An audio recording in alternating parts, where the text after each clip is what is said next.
And so, I know. We have, or we... Do you need these quick? I did. I had to, I was actually going to maybe chat about it on the stream, but I don't think I need to. I had to ascertain if I changed myself from Fighter 1, Barb 1, but I decided I don't want to put a bunch of points into my dex pointlessly for unarmored defense, so I instead moved those points to Wisdom because it fits the character, but then I made my first level fighter so I could have different starting equipment, so now I have armor, which I know sounds all pitchy, even though the armor is dex-based too, but I don't know, I was going to talk about it on stream because it's a little bit of the metagamey stuff that you have to do with AL. But then I got really anxious that I would have fucked up something, and then everybody in the chat would be like, you moron, you did this wrong. No, chat's really nice. Lo, you don't have to be scared of chat. Chat, the homies. What's that? Wine and meat lovers, okay? Hell yeah, it's okay. Give me pineapple on that pizza. So cholesterol lovers and you ham like and pineapple? I love pineapple. Oh, no one I know like pineapple. Lee, are you okay with that kind of pizza? You don't know. Oh. Yeah. And Honora, you think you know. But you don't even know. But you don't even know. Okay. So let's tie it back in. Yeah, hey, Joe. However, according to famed food critics, pineapple doesn't belong on pizza. Yes, it does. That's what some people say, but it does. Okay, so let's reel it back in. Just as a brief recap for anyone who may have just joined or has forgotten, much like I have. We have finished saving Adabra, brought her to town, attempted to collect the reward, was met by Harbin Wester, who did not open the door and was attempting to slide the coins one by one from underneath the door. To which our bugbear decided to open the door. Listen, it was weird. Casted glaive on the door several times over. The residency is now open. The door is messed up. We used the restroom. We attempted to see if there was any kind of tracks, anything to follow. There is nothing. And I'm going to look at the door frame and go, what in the second layer of hell is this? Deep. You're fired. What? I haven't heard that before. And with that, you guys are still in his home. Adabra is headed back to her home. Can we put out a silver alert on her? It is dark. Yes, you may. Well, you have to find the town. I'm sorry, there's no town guard. But by the time of day now is dusk. Should we at least escort her home then? You were with her last, right? Yes. She's walking in the night, dude. She's chewing on some kind of herb as well. Oh, great. She's going to be a stoned walker. I'm just going to make my way back home. Going down the street, yeah. Oh, the arthritis, right? It's full of I got cramps in my back. I got hurt in my knee. For the eyes. Oh, God, yeah, I got that. I have that stuff in my eye socket. As long as Brother Bear doesn't start telling her that she's on her way, we're fine. Yeah, we should probably escort her home. I have a healthy respect from her, but it's like a distance type of a thing, you know? Admire from a distance. Ah, got it. Think about what a fiery spirit she is. Good. So you walk her home. She says thank you. You know. The walk there back is pretty kind of boring. Except, she's talking the whole time. She's, to Sylvie, mostly. Yeah, when I was young, I used to collect dandelions, and I would stuff them in my dress so I'd have big booties. Could maybe we could find out some information about the area surrounding us from her, since she's been here over 6 decades. Yeah, do you know any cool stories, like things that have happened to you that are magical around here? There are a couple of things that she does know. So even though you guys are heading south, back to Umbridge Hill, the kind of the pathway you guys came in on is called the Tribor Trail. She does tell you. Doo-doo. that as the tribor trial, the fish frequently froth. There are 3 boars on it. There are 3 boars on it. Is that similar to the second edition Tribor Spelljammer ship? Precisely. Oh, okay. It is in fact a ship. It's a cobalt-built ship. That's cute. No, you. As the Tribor trail, I keep want to say trial. As the 3 piggies trail you to, as it passes through the ruins of Connieberry. Can't think of anywhere. No. Connieberry was a town that was sacked by barbarians years ago. There's a ruined temple just south of Connieberry, and allegedly all of the locals had hidden the town's treasure. Was there Mayor D.B. Cooper? Yeah. See, I don't remember. Well, you would have seen me, Jack. But yeah, so Connieberry, allegedly just south of there's a shrine where the locals had hidden all of their wealth as they were being ransacked by those scary barbarian people. I wouldn't know anything about them. I come from a noble bloodline. She does offer you guys, like, if you guys would like to stay the night, you may. She doesn't really have bedding for you. I am a bed. It's fine. Curl up in my fur. After we just got done paying for a wonderful bed, I could have had a bath, read my book under by candlelight. I'm going to stay in some ramshackle Silver Alert house instead. She has pie! It smells like icy hot dementia already. It literally smells of elderberry. We finally found it. Now we just need a shrubbery to go with it. I'm sure she has plenty. In her garden, don't be As the morning comes, you awaken well rested. And with a new level gained. In the morning, you peer out the second story window and you see the shadow of a large winged creature. It is much larger than the manticore you guys had encountered earlier. This flying creature kind of just continues east of where you guys are, towards the Sword Mountains. Can we see... I'd like to do my best to sort of track exactly where it lands. You don't see it land whatsoever. It's traveling relatively quick and high in the air. Okay. You can tell that it has something kind of like in its talons or feet, or it's carrying something. Probably a cow or some kind of livestock, maybe a horse. Do I perceive what it is? You can tell beyond a cow or a horse, that's probably it. Okay. And it's flying straight, or it's northeast, towards the mountains. Okay. I shake her awake and I say, "Look, dear, it's the dragon we're going to kill. Soon, but not yet." Am I running out to the window or am I running outside? You'd be going to the window. Okay. When I run out to the window, do I see it? Yeah. It's in the distance, but you can clearly see it. I guess we should ask the question in the room is, what type of dragon is it? What kind of colors do we see? You're not even sure if it's actually a dragon. It's just a large winged beast.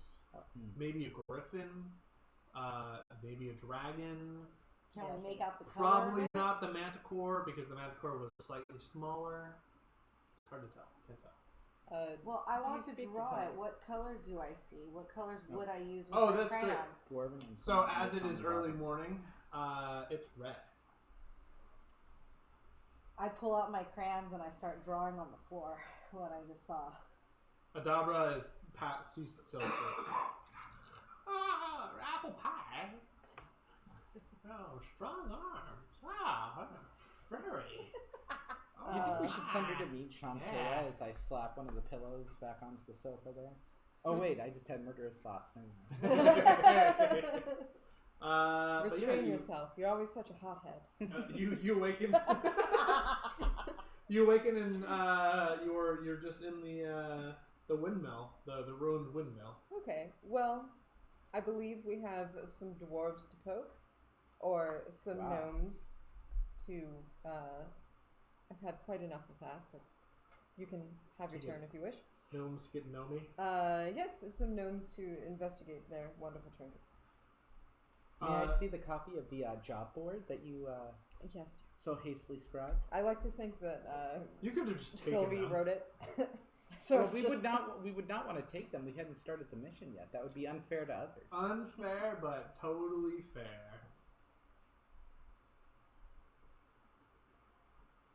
I was considering just like not giving those to you. Like, oh, you have to go back to town to see what's on the job board. No. Oh, there's a militia here to kill you. No, it's just childish writing in a book. Yeah. Why would there be a militia? They had a child with them. So we're heading to Nomengard? I wrote gnome, but I'm okay with dwarf, whatever. Okay. I don't know him either, but you know, if you dwarf want to go for it, let's do it. Alright. Ooh, does gnome... Bad humor is free all night, okay? Come on. You're all... I'm still coloring while you guys are having this conversation. So Nomengard is kind of south, or... Yeah, kind of southeast. You were east by southeast. Pretty passive on those. Is that how it goes? There's south by southwest. There's east by southeast. The South by Southwest is a music festival in Austin. Oh, there we go. I think it's slightly south of southwest. I just did the hand gesture wrong. It's over there. It's a flyover state. Doesn't matter. So you kind of continue the hills. You do find kind of a stream that kind of leads to the direction you're going to. It would be 7 o'clock. Following the stream, it heads uphill to the base of the mountain, which are the Sword Mountains. If you want to open that a little bit, I can kind of show you guys. I can give you guys a bit of an idea. So, south of Phandalin is the hills, and this like southeast. Yeah, right about there. That's where you're at. You find yourselves at the base of the mountain. There's a waterfall that seems to have eroded and carved out a natural concavity. This waterfall is roaring, and it creates loud and large clouds of mist as it plunges into a shallow pool of water, within which rise 2 small islands covered with 2-foot-tall red, green, and purple mushrooms. Ooh, okay. I'm gonna draw this so this makes more sense to you.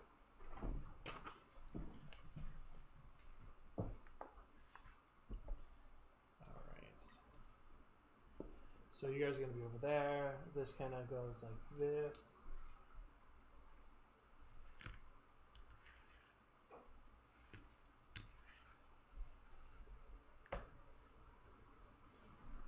You guys. Oh, hey, that's not yours. There it is. Not yet. Why didn't the Earth Mother have a shotgun? Get off my lawn! Wait a second, how did she get that unlocked? Okay.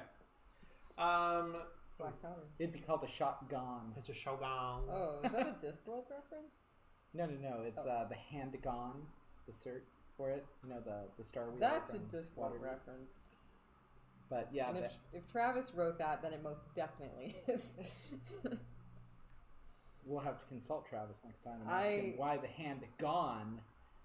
Gonne. That's Discworld all the way.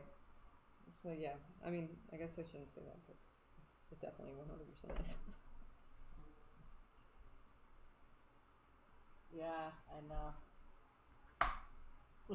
Okay, so can I give you guys a bit of an idea? So there's a waterfall that kind of is coming in here.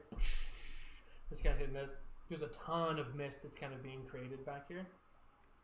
There are these 2 little islands. So this is a stream. You'll want to be kind of off to the side. So there's a stream of water that is here. So put you guys off like that. Stream of water that kind of comes out. There are these 2 islands here and here. This is covered in green and red fungi, and this is covered in purple and green fungi. There looks like it's a rope bridge that kind of spans. These are like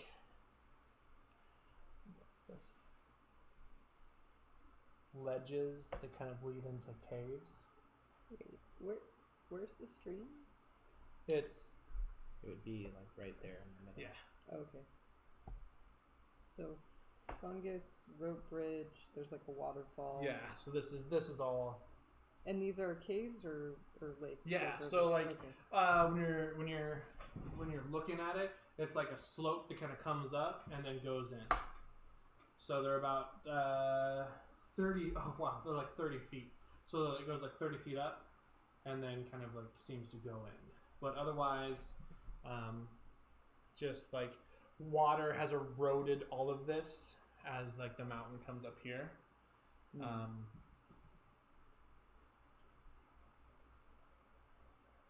Yeah, and that is about that. So, several cave openings overlook the pool from rocky ledges 20 to 30 feet above. The mountain blocks any sunlight from reaching this place. So from where you guys are at, it's dim light. So this little main area is going to be dim light. Deeper into the caves, there's no light whatsoever. Okay. I have dark vision. You have dark vision, and you. As the torch lights up. Okay. Oh, actually, no. I have the light cantrip. Never mind. So the mace begins to glow. As is tradition. Oh. And we are looking for nodes. I clap on, and the light activates. But yeah. So that is. Yes. Yes. It didn't say it anywhere. You will have it under features and tips. And in order to make it work, you must say, "The clapper." That's the verbal. Okay. Sorry, go on. No, I was just saying, I've never really played a tiefling. It's the first time I've actually openly played a tiefling. Someone You're openly hits you, playing a tiefling? Yeah. If someone hits you, you can make them burn. Oh. As a reaction. Nice. Thou shalt rebuke. Yeah. It's actually pretty hardcore. Okay. Well, either they're here or no one is home. Sorry. Oh. I can't say with a straight face, so it's never as funny. Okay. Someone asked me what my hat says. My hat says, "You suck." It is from another streamer on Twitch who I enjoy very much. His name is Pay Money Wubby, and I purchased one of his hats. And I find it very humorous. We're taking the old Tsunamangard. Tsunamangard. Well, if they are gnomish, if they were going to ambush anything, they would probably be waiting up here. Oh, I just killed you. I'm sorry. Oh, that's okay.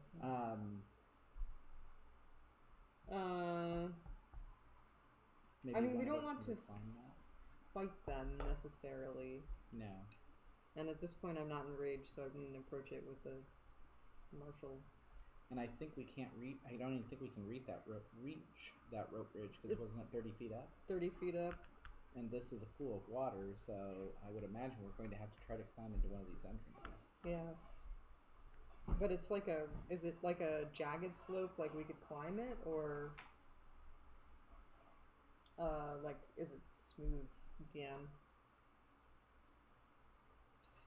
Sorry. Hey, God. Yeah. The slope into these boys, first off, this rope bridge is 30 feet up, right? 20 feet. 20 feet? Uh-huh.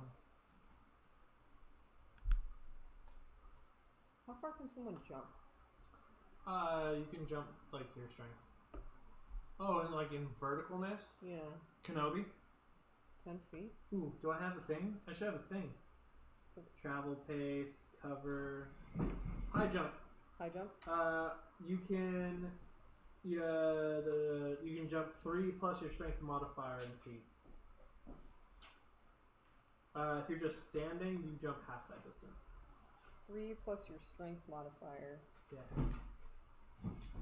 Yeah, I'm not gonna get up there. Well, I'm 8 foot tall. How tall are you? 5'10". Okay, so essentially. I'm stubby. What's your guys' plan? 13. Should we check? You're short, right? Yes. 4 feet tall? Probably a little under that, just a little bit. Okay, what is 8 plus 6 plus 4? 18. 18. And we, Cindy, what's your strength modifier? Ooh, -1. Yeah. But that's, you said 5 feet plus your strength mod? So 4? If you stood on top of me and you stood on top of him, you could jump to the bridge using the high jump action. I've never used a high jump action, but me neither. I will do it. Or we could jump to the, unless my math is like way off, which it could be. Or we could jump to one of the tunnels. They're 20 feet up, right? And he said they were sheer. We can't climb them. You can athletics climb. Oh, okay. Well, they're less sheer. They're not sheer. Okay. You can athletics stuff. Do we see any kind of possible handholds that have been carved into them over time from people using them? Maybe gnomes? No. Do we want to like announce our presence by being like hello, or are we going to be quiet? I say we be like Avon. Let's go knocking. Okay, I'm just gonna stride into the center of the room and hello. Which way do you want to go? That way or that way? How deep is the water? The water is really not that deep. It's pretty shallow. I'll just stand in it right here for good acoustics. Well, I wouldn't. The roar of the waterfall is pretty dominant. So am I. Okay. Yeah. I'll just do my hello. Are we in the order of him on top of your shoulder still, or no? No. Okay. No. Are we doing a Battalion Goblin attack? At this time I'm walking, but if I have to jump on your shoulders, I'm definitely gonna climb up. Okay. So do I hear anything or? You're next to that and that. No. You kind of let out a bellow. There's a little bit of an echo, but there's no return. That's good. Well, we rang the doorbell. We did. And so far no one has answered, so I say the door is left open on either side. Let's go wander the house. Let's do it. I'll try to climb up. Do you have more? Ooh, that's what I'll do. If you have rope, do you want to climb up first and then bring it down to the young ward, Sylvie, to climb up? Mikey, I will attempt to climb. Oh yeah, give me an athletics check. Natural 20. Success. Plus my extensive modifier. Yeah, you successfully climb up. Did you even touch the stone on the way up? Did you just jump it? Yeah, from a standing position. I just reach up. Your bellow literally carried you to the top. So a good portion of this is going to be theater of the mindy. Okay. What does your quest say specifically for Nomegar? Yeah. Get whatever you can from them and bring back something useful. Yeah, a weapon against the dragon. Cool. I forgot to give my leveled up character equipment. So that would explain why lots of things. Your burr is just a very strong AC. I was gonna say, I swear I tapped this stuff. As you climb up, you enter kind of an open area with other open pockets. The floor of this is strewn with remnants of old campfires. You notice that there are 8 gnomes who seem to be sleeping soundly, in fact, in this area.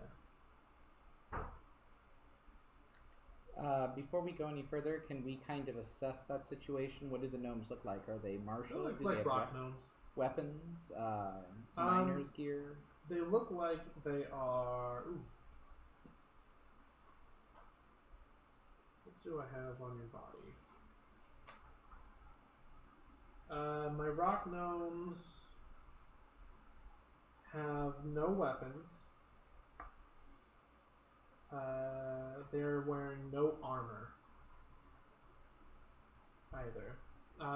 You can tell by their hands that they work the stone. No palm olive hands. But otherwise, yeah, there's 8 of them just kind of soundly sleeping away. Are they like? I guess I wouldn't know. I'm curious if they're enchanted to sleep or if they're actually just asleep, but I can't tell. I don't know. We should do my check. Okay. I better allow Ogma to give you guidance. Okay, maybe. I feel guided. I'm like, darling, is this magical widgeridoo? Widgeridoo? Cootery-winks? That's 7 for me. It's definitely Digger-doo.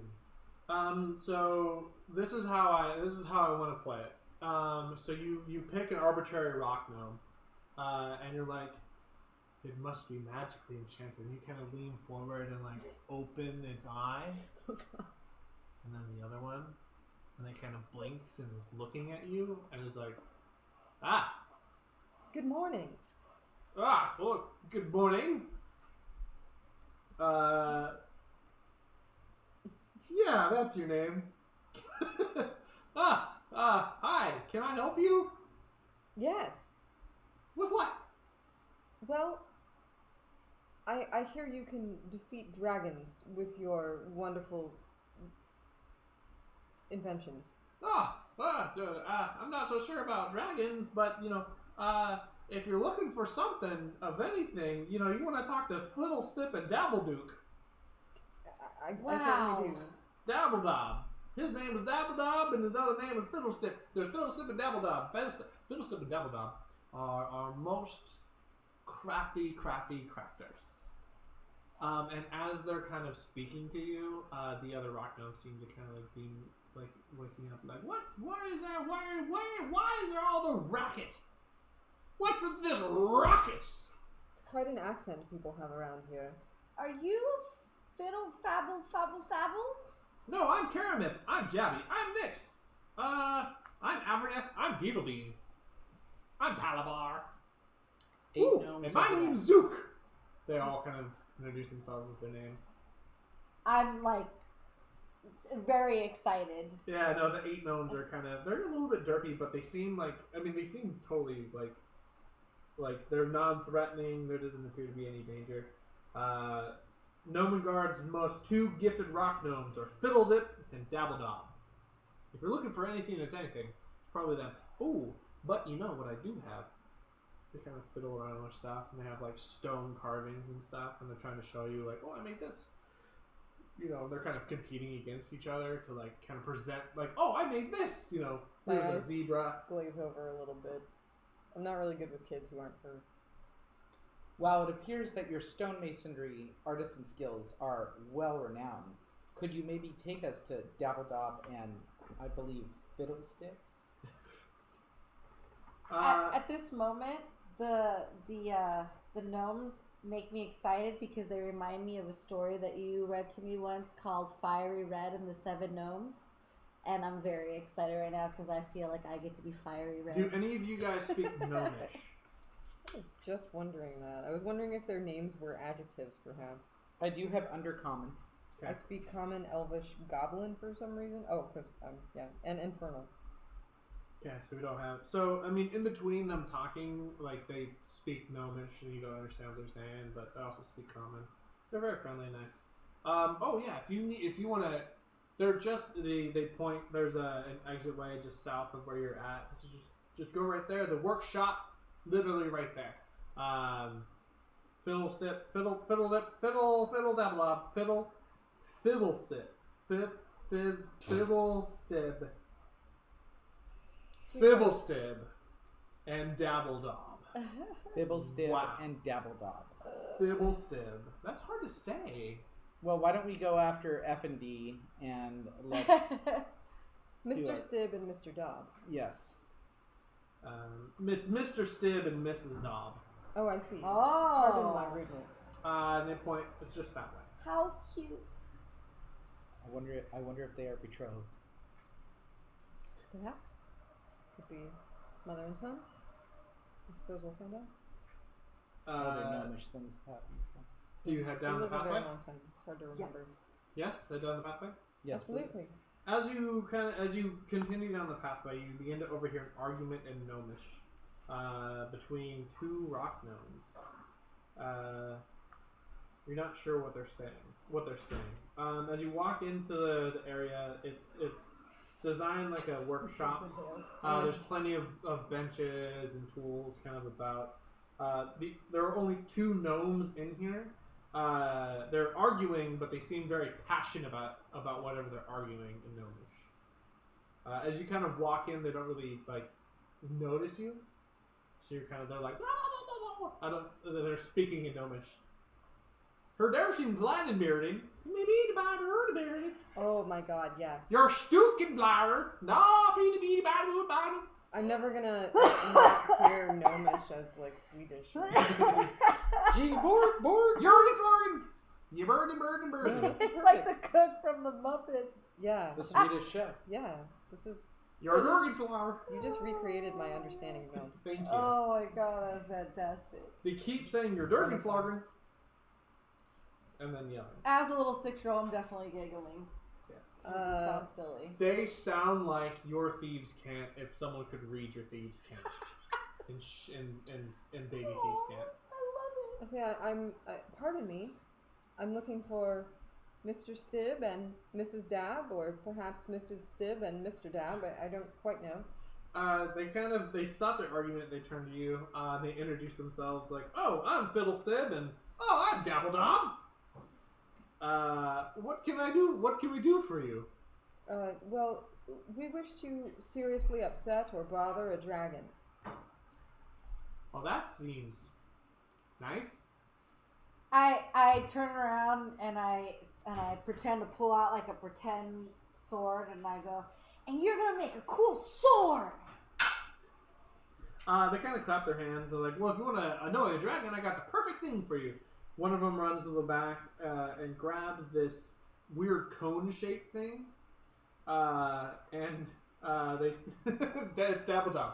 Dabbledob grabs this thing and then puts it to their mouth and goes, "Your floor been slamming," and this echoing loudness of her voice is just, "Your floor kind of echoes through the entire area. Does it make my hair like fly Yes, back it's to? like brrrr, and I start laughing. all there is like ringing. I put my paws over your ears. So The pizza king. What do we got? Can I just have one of each? Thanks. The pizza arrived. What do you want? I didn't all of it. Could I have a napkin before I start? Guys, prepare to hear chewing. Please, por favor. Oh wait, you know what? So- I got tissues right here. Dabbledob and Fibblestiff. Yes. We are looking maybe for something a little bit more conventional to hamper this dragon's effort, because if the dragon is left unchecked, it could severely, to the entire area's detriment, make your life quite the living hell. Phil said kind of hits Dabbledob. See, something conventional, something that works, something that isn't you. See, they begin to argue a bit more. But if I can interrupt your arguing for just a moment, isn't it the combination of your two imaginations and know-how what creates the best weapon? They kind of pause and they look at each other. And in unison, all they say is, "Sanity Ray!" And they kind of start high-fiving and talking to themselves a bit more. And they stop, and they pause. I'm sorry. Listen, our king Korbog has gone mad. And we were arguing, trying to figure out a way that we could cure his madness, and you just gave us the perfect idea. We'll build a gnomish sanity ray. A ray so powerful, so maddening, it erases all other madness. Either that, or maybe if you allow me to see him, I could maybe use a little bit more medicinal training to find out that he may suffer from some malady that can be cured. What are you, some kind of healer? It is one inside my job description, yes. But mostly I am a tutor and a nanny to the young ward Sylvie. Oh, that's a nice name. I like that name. Could you get us an audience with your hire? Yes. Actually, I think that's a perfect idea. And then maybe while we're speaking to your hire, you could come up with a possible, creative yet functional weapon to use against the dragon. Dabbledob kind of hits Philistine. See? Straitjacket. Perfect item. Listen, we'll talk about this later. And they'll say, we'll we'll take you to our leader, who is.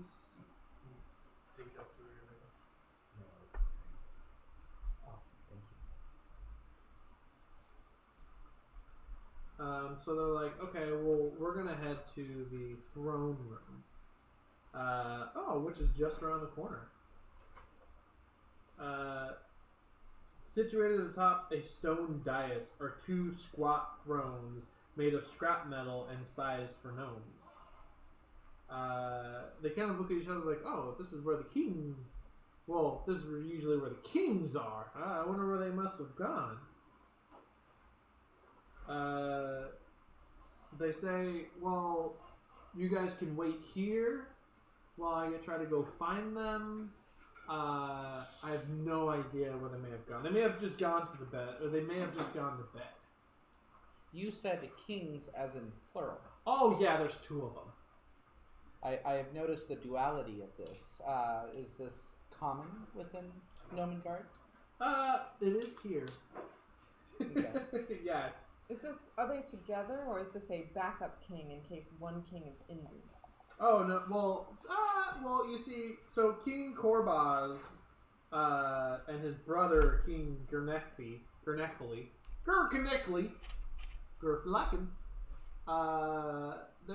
we just decided kind of as a community that we like the idea of having two kings. So that way, if we don't like what one king says and the other king says something else, we can listen to that king. It's a real diplomatic. You're very fickle. Thank you. I like my nose. I don't know if anyone watching this has ever tried to politely eat pizza on camera, but it's not as easy as you might think. No. How to what? How to politely eat pizza on camera. Yeah. Oh yeah, that's fair. I'm getting ready to touch mine, but it's happening very slowly. So they're like, listen, you can wait here for a moment. I'll go knock on their bedroom. See, maybe there's this. So they scamper off. It's weird to me now that they're brothers. I thought they were just married. Oh no, they're both dudes. Oh. Well, I guess we know. Yeah, we know.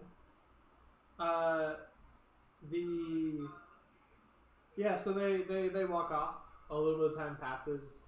Do you guys want to do anything in the throne room? Okay, so they left us alone in their throne room? Yeah. There's the two squat thrones made out of scrap metal. They're small. You wouldn't fit if you sat in it. You would fit, yeah. I go sit in one. Yeah. And I'm like swinging my leg like this. As uncomfortable as it kind of looks, it's kind of comfortable. Nice. Yeah. Are these guys... So one of them is insane? Yes. Which one? Korbaz. It appears Korba is suffering from some kind of madness, and that's what Fiddlestim and Dabbledop are trying to figure out how to save their king from his insanity. All right, well, that makes sense. I'll Is this a well-shadowed cave, even for someone who, say, might have dark vision? Oh, yeah. No, it's pitch black in here.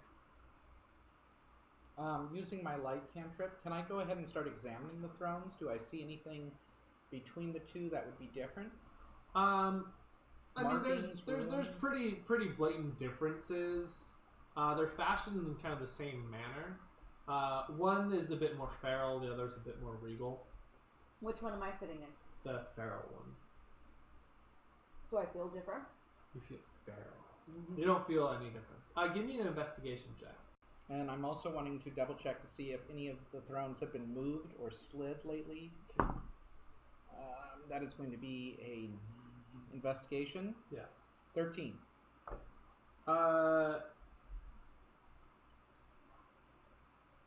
You do not see. There doesn't seem to be anything strange about the thrones themselves. However, adjacent to them, against the wall that's closest to them, there's the thrones on the back of the wall.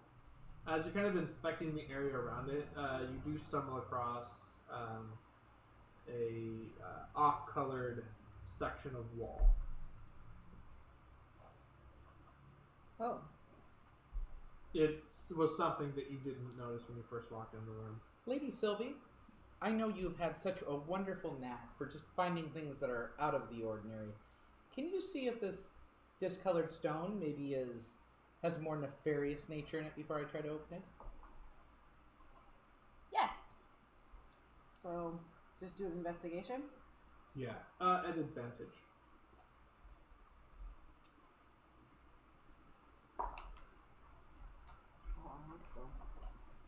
Oh, that's not good. 13? It's good enough. Ooh. You find a secret door. With a little bit of a push, it opens. There's a hallway that ends in another dead end. Before I go in, I turn around and look at the adults. It's a very short hallway. It's like 15 feet, and then there's another like. How tall is it? It's tall enough for medium creatures to walk around through here unimpeded. It just seems like a secret passageway. But it ends in a dead end? Yeah, it's like you go 15 feet and there's another section of wall. Can I investigate that? Yes, with advantage.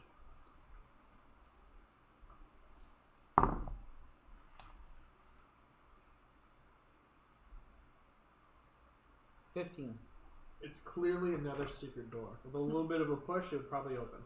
Okay, I'll just go ahead and push that without requesting assistance. As you push the secret door open, you hear you hear Flordan Flam Yabaduri hurry. You hear some gnomish speak. From behind us or the door in front of you. Okay. The room in front of you is kind of it's like there's a solid section and then it kind of comes off to the side. The voices are coming off on the far side. You guys are coming in from the left. Voices to your right. You're kind of on the left side of the room. Okay. The room is fashioned like a bedroom. There's like two master beds. It's well furnished. You know, it smells a bit pungent, like someone hasn't taken a shower. It's like it's odorous. It's a little bit sweaty. Like this whole module is gamey. Very gamey. It can say prestidigitation required. Yeah. Okay.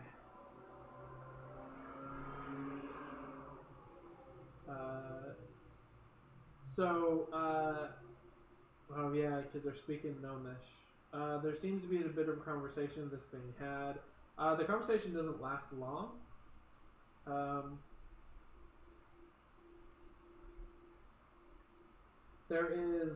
There's one gnome that you notice who is sitting in a chair. there's one gnome with a crudely fashioned like crown. He's kind of sitting in a chair. He looks like he's a bit uncomfortable, but ooh, does he notice you? Yeah, he notices you. He notices as the secret door kind of opens, he looks over and he so Lee's in front, right? Mm-hmm. He makes eye contact with you, but says nothing. Yeah, it's a nicely appointed gnome bedroom. So I don't think I went through the tunnel. I'm gonna stay in the initial antechamber where we're waiting for them. Okay. And I want to either, if I hear things going down from where they are, I'll go in there. But otherwise, if I hear someone approaching me, like back the way that those other gnomes went, I want to just shut the door. Okay.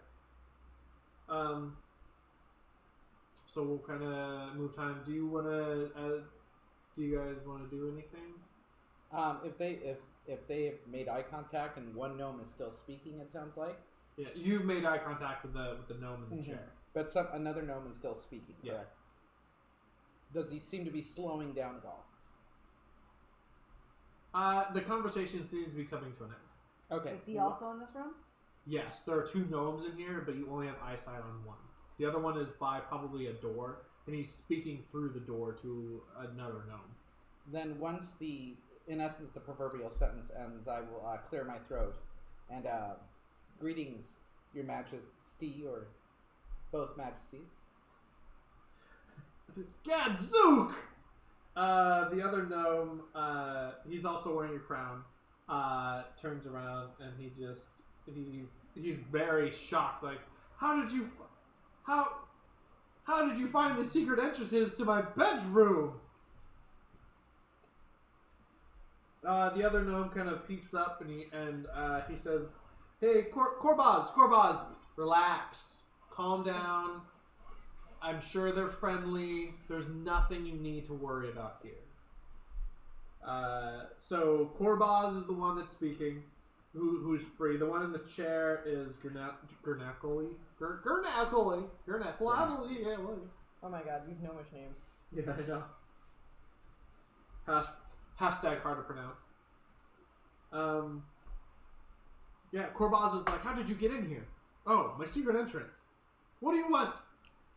Well, we have come to beg an audience with both of you, as there seems to be word of a possible ravaging dragon in the area, and they have recommended the rock gnomes of Nomengard to help create a possible offensive or defensive weapon to slow down this dragon. Could you possibly assist us? He says, well, that seems like a problem for you non-deep dwelling gnome folk people. Me, I got something way bigger that I need to protect myself from. And he kind of like rushes over and he finds like a candlestick, and he points straight to you and he's like, you're probably the shape changer that's been eating the other gnomes. Oh. Do I hear him? Yeah. Alright, I'll start to slowly make my way. Well, while I don't believe we are shape changers that eat gnomes, it sounds like maybe we could be mutually beneficial to one another. Maybe we could find this shape-changing gnome eater, and in return, you could help us create said defense or offensive weapon against the dragon. Persuade me. With advantage.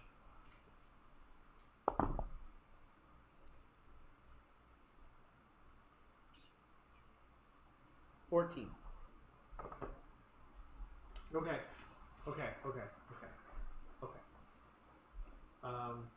He throws the candlestick at you, to which you easily kind of catch. And he's just kind of like, okay, maybe you're not the shape-changing gnome eater. Or was it the candlestick in the throne room?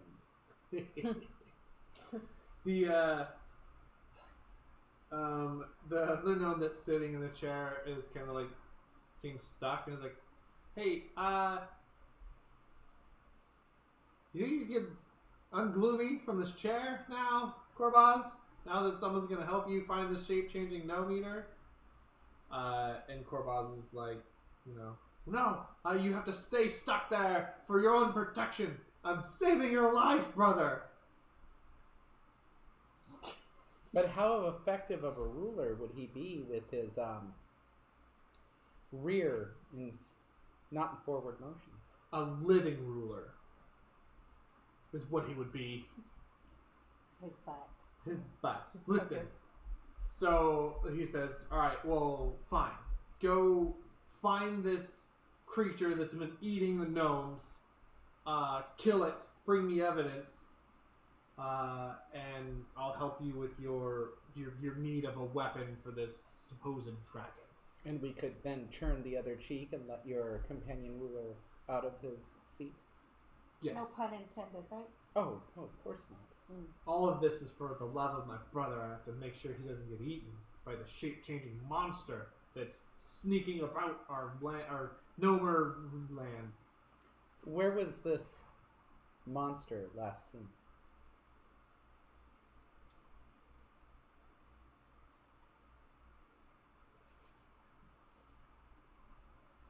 One moment. Not there. He deserves a very stern speaking to and asked to please stop.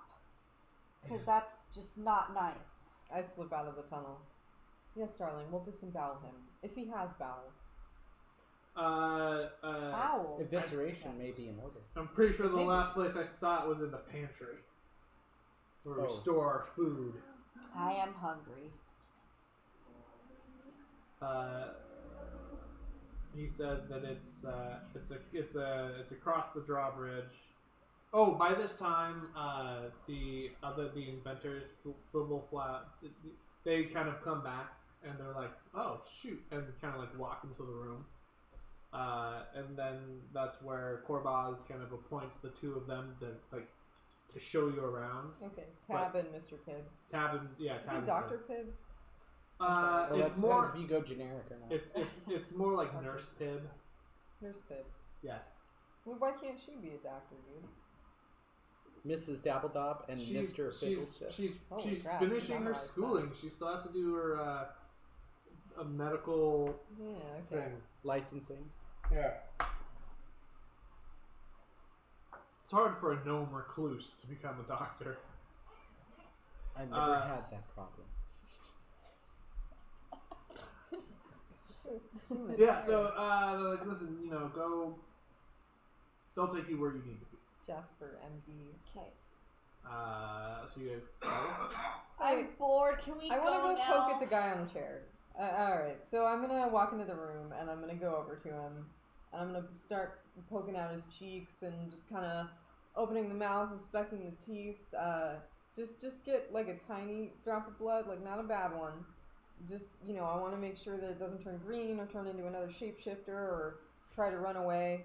Because my character's seen The Thing and Star Trek and Babylon 5. I've seen it all.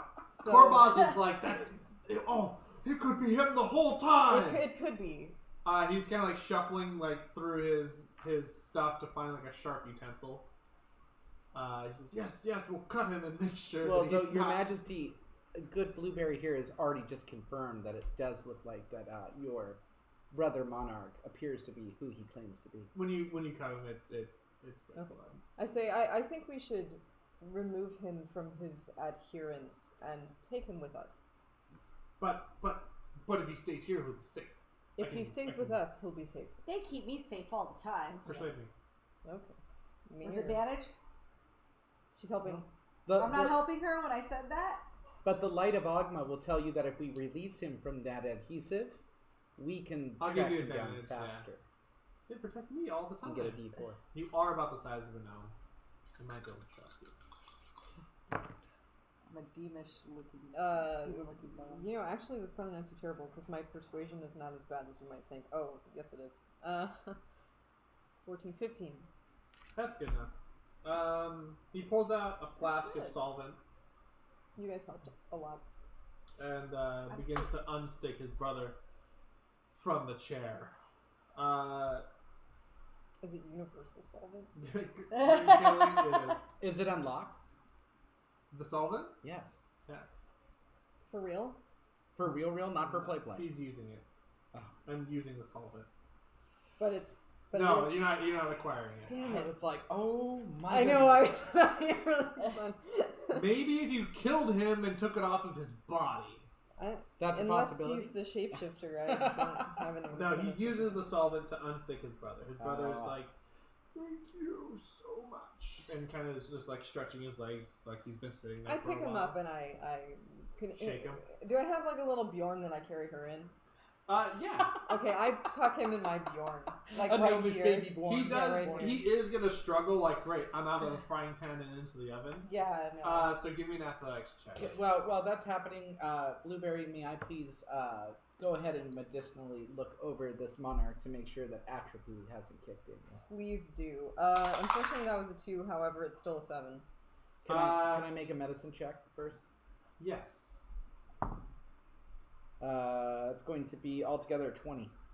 He's fine. He's healthy. He hasn't been in there for that long to like get sores or anything like that, and he's been fed. And maybe before you put him in the gnomish bajorns, that we ask him if he needs to use said facilities. Oh. We don't want to have the juice box of incident part 2. He breaks from your grasp and flees. When nature calls, someone has to go answer. He doesn't like flee, but he definitely like puts some space between your party and everyone. Is like, all right, listen. I've been stuck to a chair. I've been listening to this crazy BS. Please leave me alone. I'm gonna walk that way now. Oh, I don't want him out of my sight at all, but okay. Cool. The other two adventurers are like, okay, this is awkward. My other king. I guess we'll just go through the front door of their bedroom, and I'll take you to the pantry. Oh, good. Okay. Mikey, Cleric Game says this is the most on script Mikey has ever DM'd for the record. Is this the most? I've been very unscripty. I'm like, oh no. Okay, all right, this makes sense now. You travel kind of through the rest of the area. Nomengard. You find yourselves taken to the pantry. It's cute here. Each of the rooms you kind of pass through, there are rock gnomes, like, here and there. Some of them, you pass by, like, a crossbow platform, like, standard defenses for their area. Is there a souvenir shop? The workshop you do pass through. Give me a perception check. All of us? Just you. Well, she is looking for the souvenir shop. Good. Can we take notice of any of the footsteps on the ground to see if maybe they are anywhere different than what a gnome would produce? Give me a survival check. You said insight, right? No, perception. Oh, perception? That's a 15. 4. You notice there's like a pile of books in the workshop that you're a kid, unless they're picture books. I mean, they could be picture books. Don't know. They're books. From following any kind of tracks through these caves, you don't see anything other than your own footprints and footprints of gnomes. Nothing seems to pop out of the blue. That's about that. Okay. It's not long. You guys don't travel too far before you find yourselves at the pantry. In the pantry, there's no pantry. The room is filled high with small wooden crates. Each one is closed. There are no gnomes in this area or in this room. Pantry is just filled with boxes. Okay, Mr. Pibb and Little Dob. Alright, I'm gonna, in my recent leveling, I acquired a whip. So oh wow, this got epic. I'm gonna pull out my whip and I'm just gonna, so it's a little room, right? Yeah, it's not that big.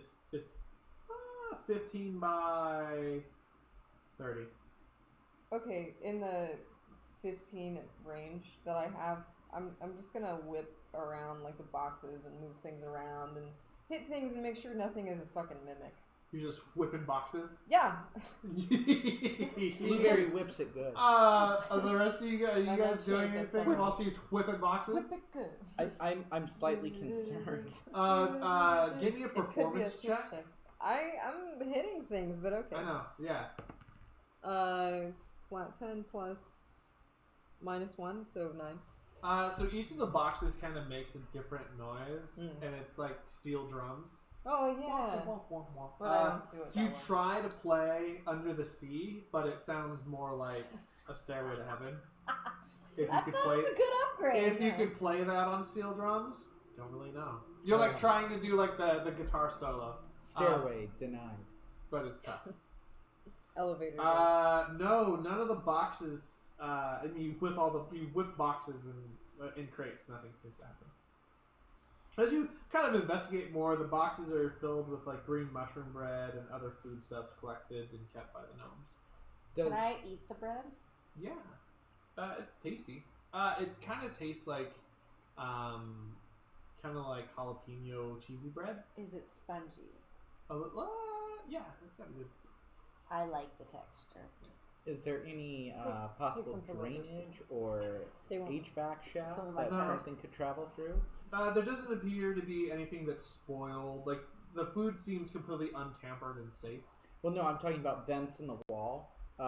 like air vents that something could travel from room to room without going through the main hallways? No.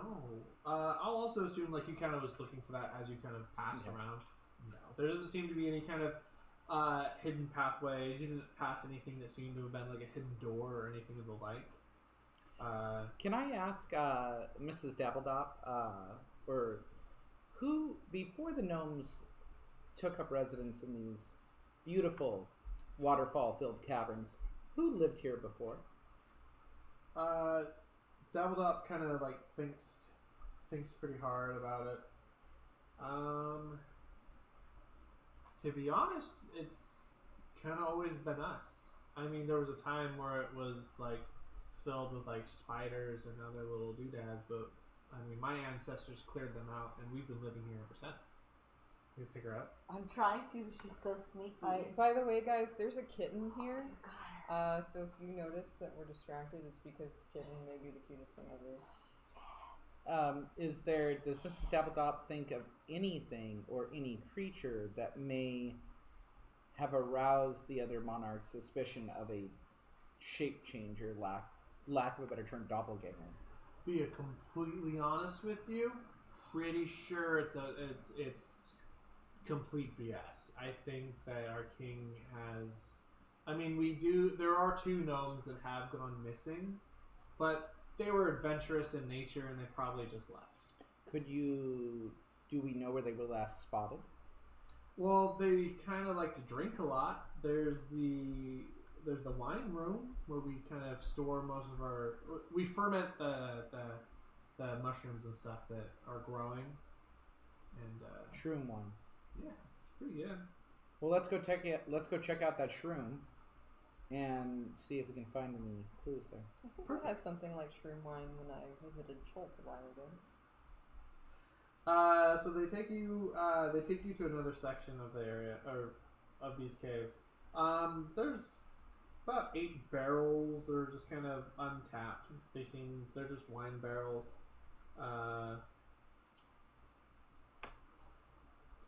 Yeah.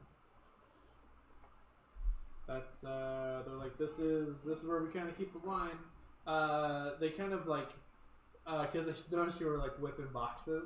They do go to one of the barrels and they're like gotta make sure that this one's not a secret. Yeah, and they tap the wine and they start drinking. Of course. Before you partake too much of that libation, you said they disappeared. How do you know they disappeared? Have you ever found the bodies? I mean, again, they probably just left. That seems unusual to leave your home at such a spur of the moment notice, especially after drinking. Such as look, some people want to stay, some people want to go. Can we insight on him or her? Yes. I feel. Oh. Well, I'm glad you rolled that because blue finally failed. I also, with my recent levelage, have a +2 to my insight, so I have a 19 on that. I got a 10. I see clear through all of his motives and or her motives. I was gonna say clear motives. I just have completely. They don't seem to be lying whatsoever. What the fuck is happening? Okay, so the king thinks it's a shapeshifter. The gnomes think the king is crazy. Two gnomes have recently left. You're in the wine room. Did they have a room we could check out? The 2 gnomes? Did they have their quarters? The first area you guys kind of walked in where they're all sleeping, that's generally where they all stay. Oh, kind of a communal living area? Yeah. Okay. So they have no room to search. This was where they were last spotted. Can we go? Oh, sorry. Is there anything in any of these barrels of shroom wine here that looks a little bit unique, different? Any stamps of outside? Give me investigation. Can I ask Ogma for divine favor on that? Yeah. 18. You begin to kind of search all of the barrels, looking for kind of anything that's different amongst them. Roll initiative. Oh. Oh, I should have whipped these barrels. You should have whipped them good. I should have. Yeah. Oh, wow. That's like the highest initiative I think I've ever rolled. Anyone get a 20 or higher? Close, no cigar. Anyone get higher than... anyone get higher than 13? Yes. Oh. I know, I don't know what to do with myself. You go first. What did you guys get? I got a 8. And? I got a 7. Ooh. They're just great. There you go. 3 and 4. Oh, I don't have a dab piece over here. Lee. Over there. As you begin to investigate one of the later barrels, your hand sticks to the barrel. You are going to begin this grapple. Eyes and a mouth seem to sprout from the.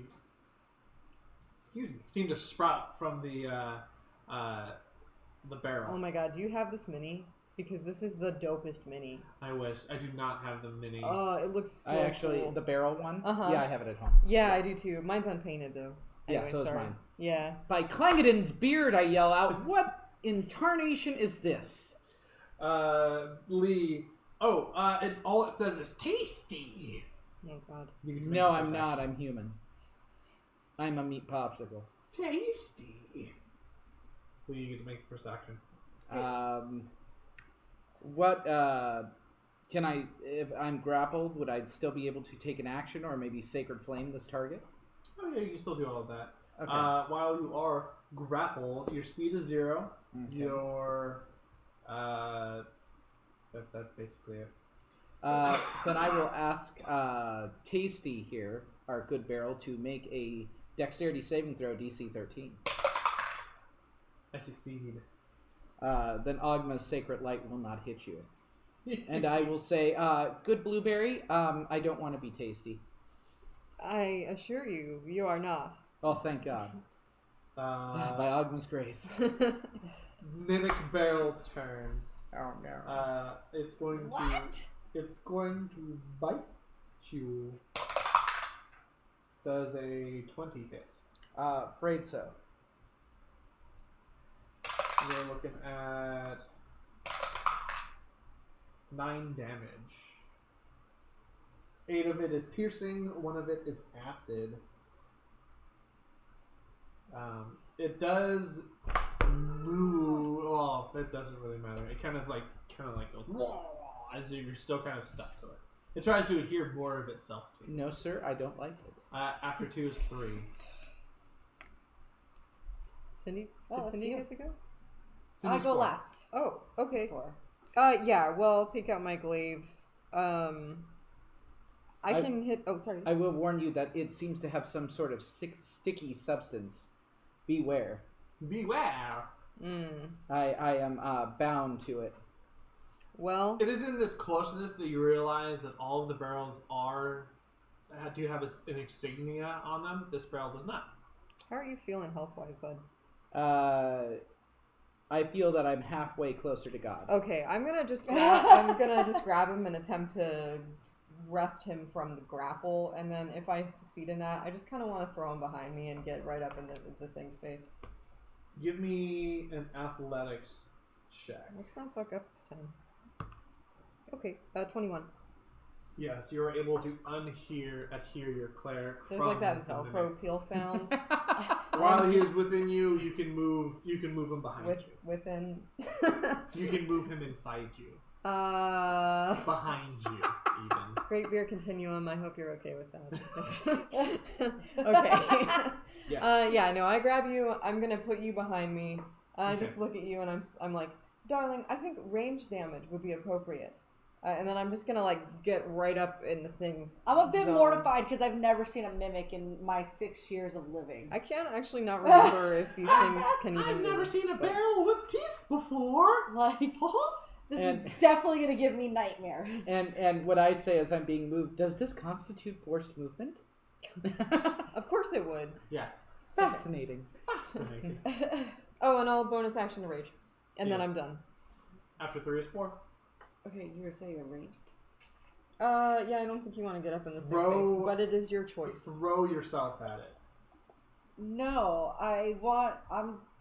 so as a rogue, do I see any place to hide?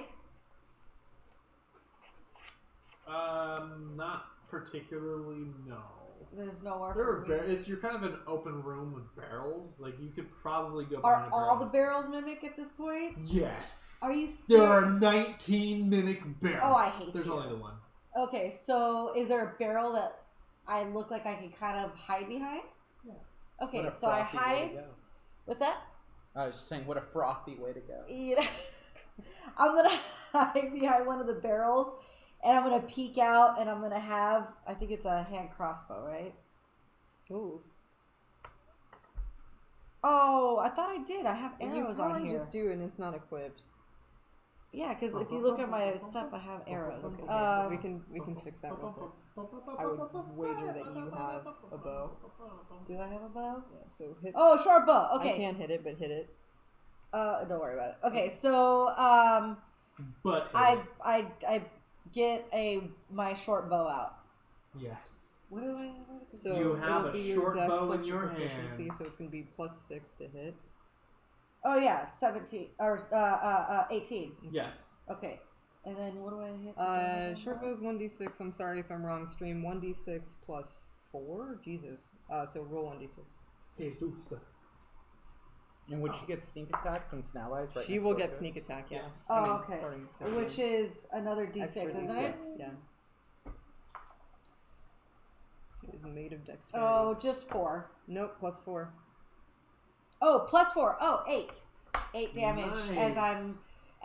as I'm hidden behind the barrel. You loose a bow. You loose an arrow. You loose the bow. You loose an arrow into the mimic as it just sticks in the side of this seemingly harmless barrel. It's only +2 damage. Oh, it's only +2. +2? Okay, so 2 less. yeah. Okay. Okay. You're... After 4 is 1. Okay. But I don't have D&D. Well, I do thank Blueberry for getting me out of that sticky situation. I will go ahead and once again ask Ogma to bless it with light and see if it can make a DC 13 dexterity. Yes.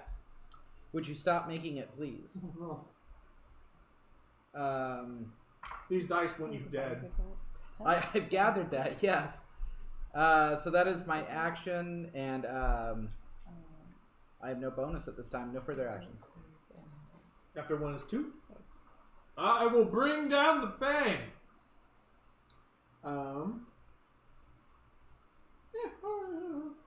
I guess I'll pseudopod Lowe's in front of me, right? Pod, Unknown Mondo, thank you very much for the tips and the insight. We really appreciate it. Thank you very much.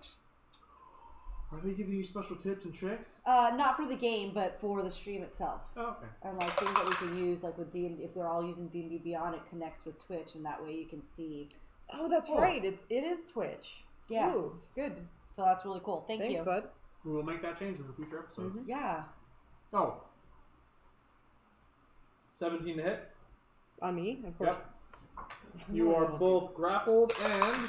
Oh, no. Wow, take a whopping 7 points of damage. Oof. I mean, I'm only level 2, so... Are you raging? Oh, yeah. Take 3. Suck it. Suck it. You are adhered. That is about it. After 2 is 3. Okay. It's me? Huh? Yes. Okay, cool. I have a glaive. I'm gonna hit this thing with it. I don't need to be ungrappled. I'm fine with where I am. Yeah.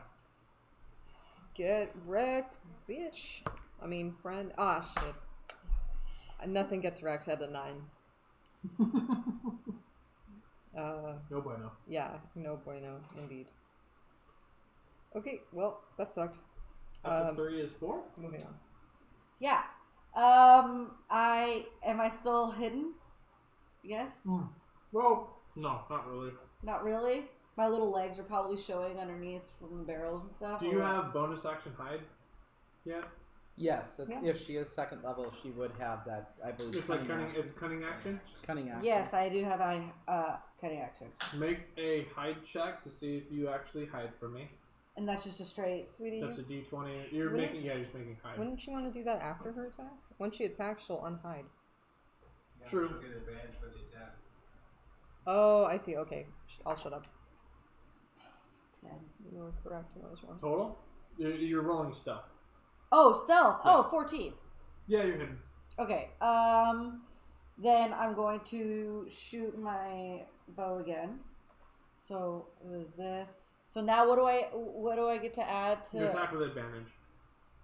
Well, so yes, I get but to roll it twice. yeah. You shoot it +6. Well, wouldn't it be? Isn't her So dexterity 17, right? I'm looking at saving throw. That's why I'm super confused. I think it'd be Okay. +5 at that point. So then now I still Or get actually sneak attack for +4. shout for shout. Yeah. Mm-hmm. Okay. And that's why she only hits for +2 on the damage. Yeah. I was just looking at the saving throw because that looks different Well, than because mine. we're 8 used to damage. maximizing her. Eight Yeah, is three. good. I got two threes and my +2. See all those. You +2s. loose another arrow straight in the side of the mimic. Got a whole bunch of 14. Weird It's gonna go ooze insane. begins to sap out of its side. After 4 is 1. With that, Ogma is quite angry. I can feel the bindings coming loose. I will call forth a Ogma bolt, guiding toward the creature. Come on, big Oh, thank money. God. That is a negative, Ghost Rider. That Ugh. bolt hit a barrel and exploded. Oh, no. That's a natural one, friends. That was That a big spell swap. Roll damage.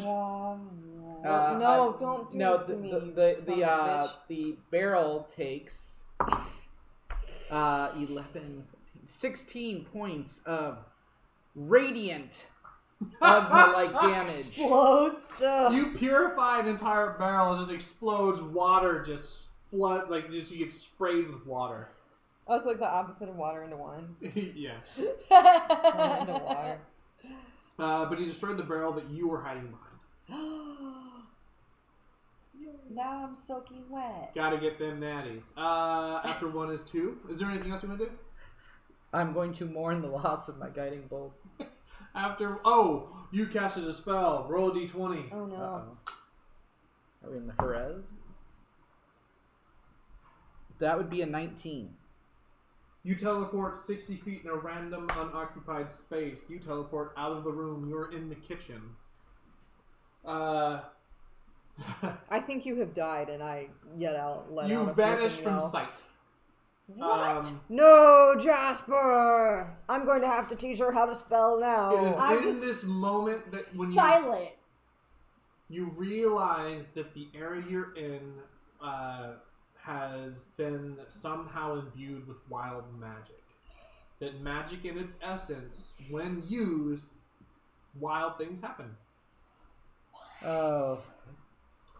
Obfuscate Lyra herself. You're 60. Well, you're not actually. You're 45 feet away. When you move, you can move into a hallway and see them. So on your turn, all you have to do is move. So you're not far away. It's not a huge negative. After 1 is 2. I do make a verbal action. Does anybody need anything from the kitchen? I'm already here. There is a handful of gnomes that are in there that are currently cooking. And I tell them to carry on, but add more oregano. I call back for a soft taco and a chalupa. They have all of the ingredients for this. There's only 4 ingredients. Chop, chop. Let's go. So I still have low adhered. It does make a noise ooh, this is much tastier than gnome. Just one more bite. I am marbled. 11 plus 5 at 16. Oh yeah. Tasty. I sacrificed a little dex for wisdom. 5 damage after I keep doing that. reduction. Okay. I'm hurt. I'll heal you when I bring in the chalupa. The echoing of chalupa emanates. Yeah, I'm into it. You feel inspired. Tell that Elmer's blue gun to hold on. After 2 is 3. Oh, it's me. Okay, I'm gonna hit it. Fuck you, thing. Fucking Christ. I don't think he's gonna help you. Whoa! Yeah. I don't. But I distracted from you guys, so a rope can hit more. Moving on, after 3 is 4. Is there another barrel nearby that I could take a hide action? You can feel that the parts of bear skin that are sticking to it are beginning to singe away as you begin to slowly dissolve. I hate waxing. Fuzzy Wuzzy is What's that? no longer Wuzzy. I said. There's another barrel if you wanted to try and hide behind Yes, it. I'd like to try to hide behind it. Okay. I'm terrified. I'm 6. This thing's crazy. Oh. I just rolled that number. Yeah, that's a 6. No, you are not so hidden, good. but you are behind the barrel. Okay. Yeah, don't worry. So then White was I'm doing going great, to it just failed. roll an attack. It's because I attacked. Oh, I'm yeah. not supposed to do that. What'd you say? It's Okay, no, For an attack? it's actually plus 4 because I was looking at Okay, saving so- throw instead of your staff. so 21. 21. Yeah, show one hit. Okay, and then plus, so it's 1d6 plus 2 on your damage. That one I remember. I keep forgetting the other one. 1, 2, 3, 4, 5, 6. Barrel Mimic is such a boss. Oh! Yay! 12 damage. Suck it. Barrel. Nice. After nice. 4 is 1. I will beat with the chalupa, and once I see that my good friend Blueberry there seems to be being nared attacked, I will go up and call forth Ogma's healing touch with a chalupa. Bugnair. Bug. Sorry, it's funny. Gain 8 in the form of a chalupa. Thank you. I eat it and for 8 healing. It's delicious. God, yeah. Worth every bite. There's something they do that shall. Jasper has no further action. After 1 is 2, might as well continue nomming on the tasty person in front of me. 19 hit. Oh, take that, DM yes, screen! it will. Hit me. Aw, low rolls. Good. You take 4 points of damage. Okay, well, I don't care. Well, I care since was I that have to after keep my you reduction? alive. That was after my reduction? Yeah, after reduction. Okay. Okay, I go, right? Yes, after 2 is 3. I'm gonna keep trying. Fuck! Well, it's a 12, which I don't think will hit the mimic. 12 hits. Yes! Okay, that's only 7 damage, but I'm really mad at it. That's good damage. What's your damage? 7 is a solid hit. Okay. It's, I like how this whole time I've been trying to kill low. And I'm gonna get it. Keep trying. I'm gonna get it. Just keep going. Wait till I get that critic. I hate to disappoint you, but my job is to make sure that mystical goal of yours never happens. After 3 is 4. I'm really proud of myself at this moment. I'm like, my face kind of lights up and like forgets about like how scary the moment is, and I feel like I'm becoming this rogue, and like I'm really proud. And I go to like try to still hide again behind a barrel, but like try to do it like all like overemphasize, you know, like a little girl playing like princess or something, you know what I mean? Where like they like are very dramatic about stuff. Give me a high check. Have you ever played hide and seek with like a 4-year-old? Where are you again? 11? It's stupidly cute and you succeed. Okay. You're like running around with a Mission Impossible theme.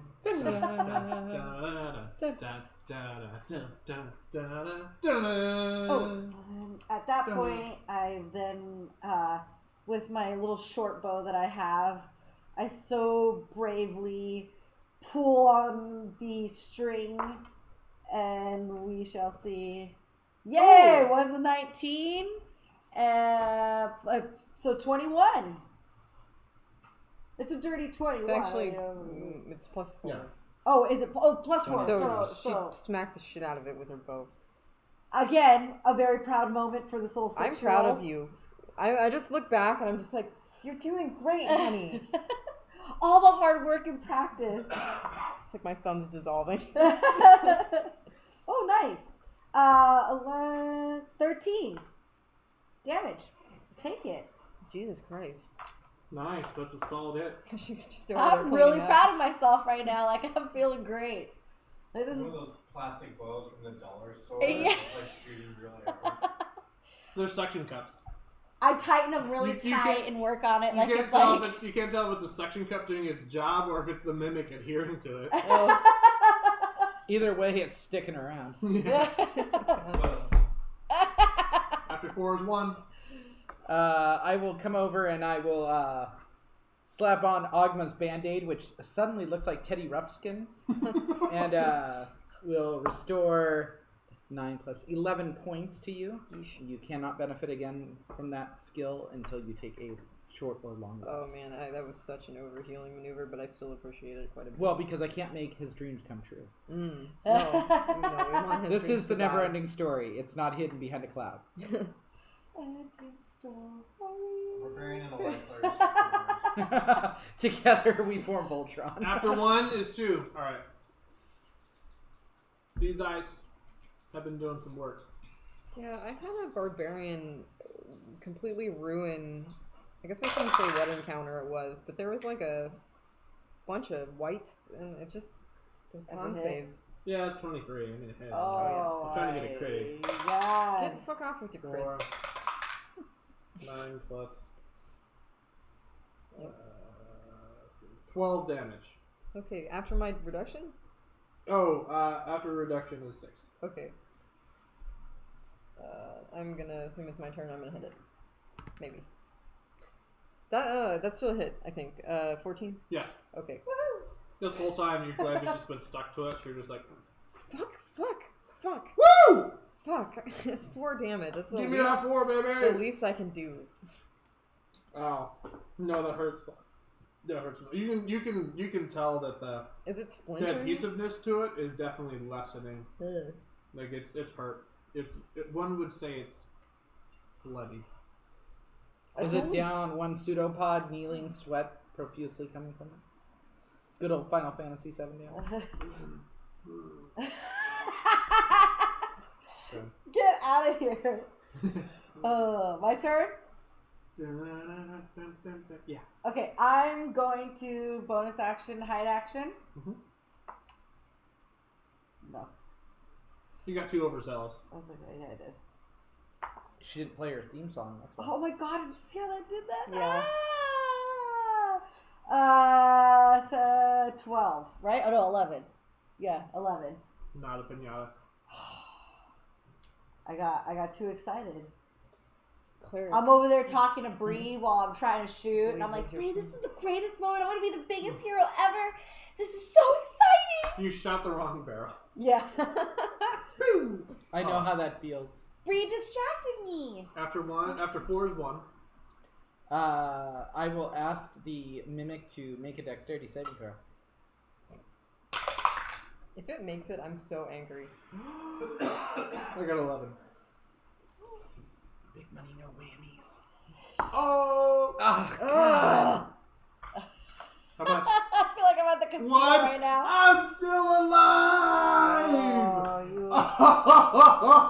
Home on my beach. Alright, hit me. Yes! Beach. Get those pseudopods out and go No, to town. we're biting, dude. We're sticking with the bites. Oh no, 6 plus 5 is 11? No, get Dang. wrecked. Get God's wrecked. a sacred flame. Alright, fuck you, thing. We're done. Yeah, suck it, first of all. I hit you. Secondly, it's 8 damage.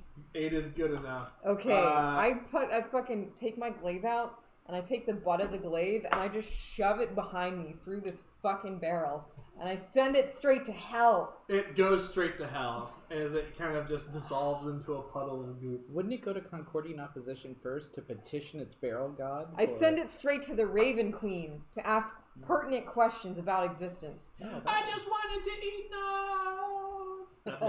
Yeah, don't we all? As it kind of turns into a sloppy gloop of gross. Goodbye, darling. The other... I jump out of the behind the barrel like being like, I did it, and I'm like moving my hips and my tail behind me is moving, and I'm going in a dance. I was like, I did it. I was so impressed with you. You truly saved my fur. I definitely, and then I run to you and I just bury my face into your into your belly and I hug you. Steam coming off. Can I cast Rogaine? Yeah. I only actually am down 6. So I just pick you up on my shoulders and kind of like do the whirl around. Simba. The other 2 gnomes are kind of shocked, like there was a mimic there the whole time.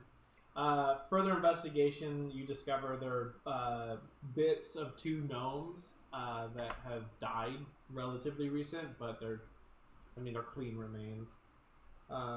You do find a trinket that belongs to them. You return back to the Gnome Kings with evidence that the mimic is gone. The Gnome King thanks you. Thank you so much. I totally forgot why you were even here. I run up to him and I kind of butt in between whatever's going on in front of him, and I start telling him the whole story. There was this barrel, and then it turned into a monster, and then I was behind the barrel, and then I shot it with my arrow, and then I shot it again, and I'm just totally rambling on like a little kid, just completely retelling the whole story. I'm thinking I'm telling my first adventure to him and explaining everything that happened. I'm really excited. And they listen to you the entire time as you're telling us, completely enthralled. And could they also adhere to their end of the bargain? Corbaz is see, I told you I wasn't crazy. And then they're like, you glued your brother to a chair, that was to save him. Speaking of the glue, that was an interesting solvent you used. May I see it? He begins to kind of search the room. Damn it. He does not find anymore. Okay. I had to try one more time. I know. It would have been worth it. It would have been really I tell him that because I feel like I'm the one who killed the mimic, and I feel like I'm the hero. I ask him if he has any tasty treats. You are the hero, man. I mean, we all did it together, but you did it. we needed some DPS, He can keep me up forever, and I can keep doing 4 damage for a while, but it's not sustainable, on the long term. Great tanking there. Did you add your range damage? No, I didn't add my range damage a single fucking time that whole time. I bet in the chat is just ugh! No one said anything. Yeah, I mean, what rage damage? Shut up, Ben. This is okay. I haven't played a barbarian before, but I should know that because I've certainly DM'd for about 1,000 of them. I'm just making sure I didn't miss anything. You got that.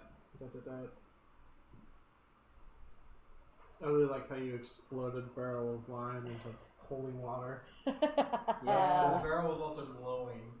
Yeah. The next person to tap that keg gets advantage. He says, look, these are all things that we can part with. Nothing I have is really useful against a dragon.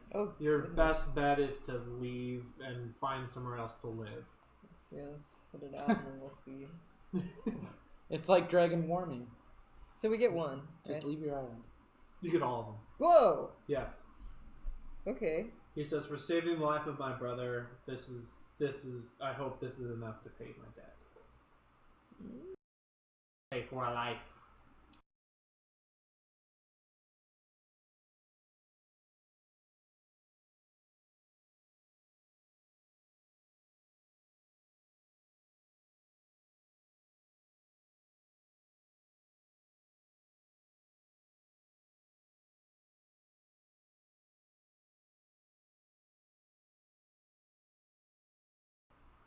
Huh?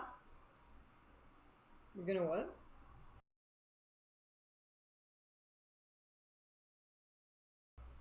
Oh yeah, no. People want us to do more of these. I mean, are you guys down to do another one of these? Oh sure. When I come back, after I come back, maybe. Yep. From always play Gen Con. After we die from. Okay. Yep. Well, so we've got a little we gotta bit bring more. something back to the townsman, right? To the town master. Yeah. Yeah, we have to pick one of these to take Harbin back. Wester. That's we get them all. Oh, to complete the quest for Harbin. Well, and then we get paid 50 gold pieces if we do it. I mean, the thing is, what's going to be useful against a dragon? We don't have a wizard, but one of us hypothetically could multi-class into wizard, especially like an arcane type of a rogue. Maybe the amulet? We were speculating you might enjoy those. And this one seems fun. But this one also kind of seems like... Do we want to read out loud what they are? Oh yeah, I guess we should. So we got the clockwork amulet. This copper amulet contains tiny interlocking gears and is powered by magic from Mechanus, a plane of clockwork predictability. A creature that puts an ear to the amulet can hear faint ticking and whirring noises coming from within. When you make an attack roll while wearing the amulet, you can forego rolling the d20 to get a 10 on the die. Once used, the property can't be used again until the next dawn. That's You get a free tenner? Yeah, that's cool, but I don't know if that's that cool. That's worth money. There's also the Wand of Pyrotechnics. This wand has 7 charges. While holding it, you can use an action to expend one of its charges to create a harmless burst of multicolored light at a point you can see up to 60 feet away. The burst of light is accompanied by a crackling noise that can be heard up to 300 feet away. The light is as bright as a torch flame, but lasts only a second. The wand regains all expended charges daily at dawn. If you expend the wand's last charge, roll a d20. On a 1, the wand erupts in a harmless pyrotechnical display and is destroyed. That's kind of cool. One of the other items is a hat of wizardry. Wondrous item common, I think found in Xanathars, requires attunement by a wizard. While you are wearing this hat, you gain the following benefits. You can use the hat as a spellcasting focus for your wizard spells. Second, you can try to cast a cantrip that you don't know.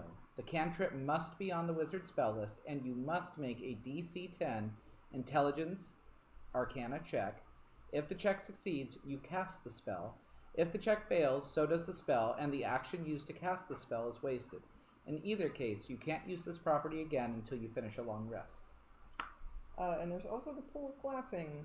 While holding this 10-foot pool, you can use an action to speak a command word and cause it to collapse into a 1-foot-long rod for ease of storage. The pool's weight does not change. You can use an action to speak a different command word and cause the rod to revert to a pool. However, the rod will elongate only as far as the surrounding space allows. Courtesy of the Monkey King, or Goku, or whatever. Well, think about it like this. It's the most important item in a dungeon, and if you're a Sunite cleric, you can go on stage anywhere that pole is.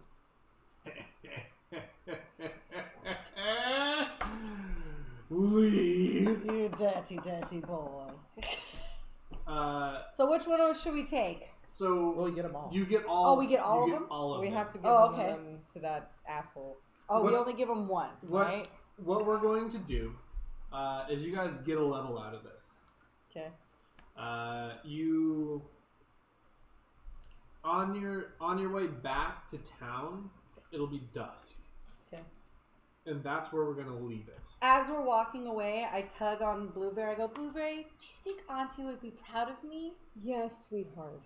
She would be beside herself with joy. I can't wait to tell her these stories.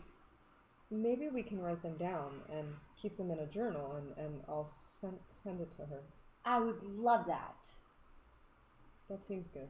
That's cute. And that will also give us a chance to practice your handwriting, That's young right. lady. Jasper can help us. Yes, sir. Practice our handwriting. Yes, Uncle Jasper. So, what we're going to go ahead and do from this point on is we're going to leave it at a cliffhanger. You guys will be returning to town at dusk. Okay. You guys haven't stayed in the inn, yet you've paid for a room. Not sure if that's going to hold true. You guys can still stay there. As for the actions taken previously a day before, we'll see how that pans out. The gnomes of Nomengard, thank you for taking care of the mimic that would have surely eaten the other gnomes.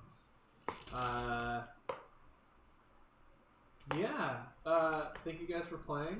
Yes, thank you for running. Thanks, Mikey. Nomengard was a bit tough for me to really. It's one of those, like, here's a huge map. It's a huge map. Oh, it's a big place. It's a massive place. The folly of it is it's along the lines of, here's an area for your players to explore, and not a whole lot of stuff. But there's nothing there. Dude, I hate that so much. Now, I think that running this section, Nomengard, would go really well on Roll20 if you had the map created in there and the players got to physically move around. Yeah. Because it's kind of neat where they're like, okay, athletics up and down, there's some shenanigans. When you kind of explore the place, if you have dynamic lighting, it looks phenomenal. It's a really beautiful way to experience stuff. But otherwise, it's really it's really stuck in the rut of here's a huge area for you to explore, and there's only 3 things of actual interest. Yeah. So would it be, you would think then it's more of just a time-consuming point in the module? A bit, yeah. I think, so it's probably me personally as a DM where I struggle with these. No, it's every time, man. It's a common problem. You get to run into a bunch of gnomes. There's a lot of room for role play and kind of like having fun. Yeah. However, it's a bit of a challenge trying to, you go to the dining room, there are tables and chairs, there's nothing else in the room, and you ask the players, okay, well, you're in this place, what do you want to do? And the players are like, I investigate the chairs, there's nothing. I investigate the walls, there's nothing. I investigate this, and this, there's nothing. Yeah. Maybe, the only thing I would then recommend in that, if you want to keep your players focused, is when Dabbledop and the other one, I'm sorry, I forgot the name, maybe they would immediately then remind you, oh, well, these 2 have disappeared, they were last seen going this direction. Maybe hit a room for flavor and then go to the pantry. That's what I gave you guys, so the red herring was like the pantry. Let's go to the pantry, and you're like, okay, I'm going to whip all the boxes. Beautiful. I should have Love fucking it. done that to the... And because I like that, I was like, okay, well, now I need to lead you guys someplace else. I was like, well, okay, I need to get them into the mushroom wine room. You guys were asking me questions about, well, where are the last 2 seen? And they're like, well, I don't know, but they were drinkers, and they go... Oh, I missed it. I'm sorry. I missed on that clue. So that's how I got you guys into there. Yeah. And then I was stressing out because I didn't think anyone was going to start whipping the barrels. And luckily, Lee was like, I want to investigate to see if there's any differences in the barrels. Yeah. And I'm like, thank goodness. Because otherwise what was going to happen was I was going to have the 2 of them be like, well, let's try this barrel over here. And then it was going to be like, surprise, here's a mimic. I ate one of them. You know what you could do? It would require some prep, but you could play it like a slasher film or more like Alien. Oh, start having them disappear? Yeah, where you get in there, it's all dim, and there's mist floating around, and you have this because the whole place is dark. Cadre of gnomes wandering with you. Yeah, then you hear a shriek, and one of them disappears. A faint odor odor of mushroom wine. Dungeon Dabber just gave us follow. Ooh, Dungeon Thank you, Dungeon Dabber. Yeah. My favorite thing to do in a dungeon. It's true. We really got to get Zian and that character together. Zian has his portable pothole. Oh my Of god. all strains he's collected from every city in the realm. He's gonna have to start collecting concentrations too. So you're doing it down now. Yeah. But I think I'll be doing that right Lo, after. your idea of having Lo's idea of having a slasher film-esque thing happen in here, that would be really cool. I think that'd be really fun for players because there's a bit of mystery.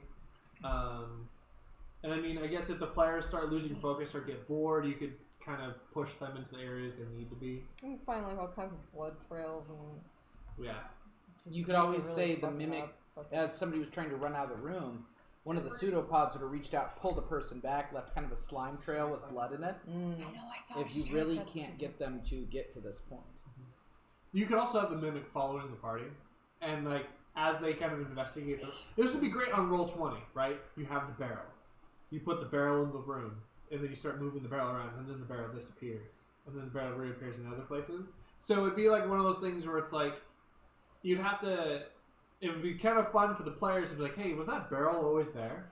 I think that would be kind of cool on Roll20. I think I could pull that one off.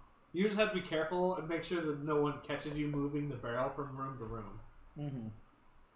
Interesting. Yeah, I think that there's a lot of ways, but I have a problem with these kind of modules too, Multi, because sometimes it's they don't want to put too much combat in there because it's lower level type thing, and then there's problems now with sort of breadcrumbs of little caches of gold and shit like that. Yeah. So it's those big empty dungeons. It gets interesting if you attack them, they'll defend themselves. Yeah, I had that problem when I was running something with Saltmarsh recently, which I guess I shouldn't spoil, but there's a big dungeon where you can either choose to be assholes or be cool, and if you're cool, there's this huge, gorgeous map, and there's all this shit around, but if you're cool, then you're not gonna fuck with it all, so your players are just kinda okay, well then I go over there. And it's like, okay, well these guys look at you and then they go back to doing what they're doing, you know? So it requires like a lot of additional prep, I guess, or thought. One thing that's kind of neat is so the wild magic effect, and I spaced on this every time you cast heal, like you're supposed to roll on the magic table. But I think you casted heal once. I did. I casted Cure Wounds once. Yeah. Guiding Bolt, and then I did the healer's kit. Okay. Because I took the healer I missed someone, but you did some. Sacred Flame doesn't count. That'd be first level cantrip. Oh, okay. But because all of the gnomes are spellcasters, so when they cast the spells, you roll on the wild magic table as well. So like they'll disappear, they'll turn colors, light will emanate other places. They'll have wings like a butterfly, and then my favorite, a whimsical effect of the DM's discretion. Oh, what would you have done? Well, but adding that to Lowe's theory of making it like a slasher film, you could have, because it's dark down there, except for maybe a light spell, you could have random bursts of light or music play. Yeah. And because the gnomes are just doing what they normally do, but we wouldn't know that. Okay, so here's what you could do also, instead of the slasher thing. You could have it where the gnomes are crazed with paranoia, but the kings that are brothers are twins. So there's these two gnomes running around that look exactly like each other. You know what I'm saying? Or like maybe there's like a lot of pairs of, it's like a weird genetic fluke where these gnomes are all twins. Yeah, so then you're running around, it's a bunch of paranoid ass gnomes and they're attacking you on sight, but they can be talked down. But there's twins, so you're seeing like, because obviously you'd think you're for a doppelganger, right? Like my mind did not go to mimic. I was like, oh, like okay, doppelganger, or like probably not an Oni, but something like that. Yeah. So you could just do it where it's totally madcap, and then all those fucking magical effects are going off. It's like wild. That'd be neat. Yeah. You do both. So, but it's definitely these kind of segments I definitely need to practice more on and try to come up with kind of really entertaining and unique ways. Like I think I probably should have like thrown in like a giant spider. Just to break up. Or maybe the two gnomes that died were undead. There we go. Yeah, because the mimic could have spit out their bones. Oh yeah. Yeah. And then the wild magic might have animated them. And they would still be trying to tap an ale keg. Yeah. But so the map is beautiful, but it's kind of blasé to explore unless you kind of have it in a digital format. So. Anyway. And like it would have been, what's funny? You know how it's like, okay, here's an NPC. He speaks to you from behind the door. Here's an NPC. They speak to you from behind the door. When you go to the Kings, if you don't find that secret door, they speak to you from behind a little door. I would have fucked up that door, dude. So there's a theme so far where we test the patience of the players to have them break things down. And so far, it only took one door. So instead of the Book of Mormon, we have the Book of Blueberry. Yes. Thou shalt open the door upon request. Why aren't you opening? First off, it's rude, okay? First off, it's rude. I'm here to help you. That's just I don't know that it's you behind the door. Maybe the real you needs help. And it's just, you've got like a glaive to your head. I've got to help you if you're behind that door and you won't open it. That's fair. So. Alright, my dude. Well, that is. Pizzerias, just give us a follow. Oh, thank you. So with all of that being said, I think we can do a quick round of closing thoughts, and then we'll say goodbye. I'm not gonna sing this time. Why not?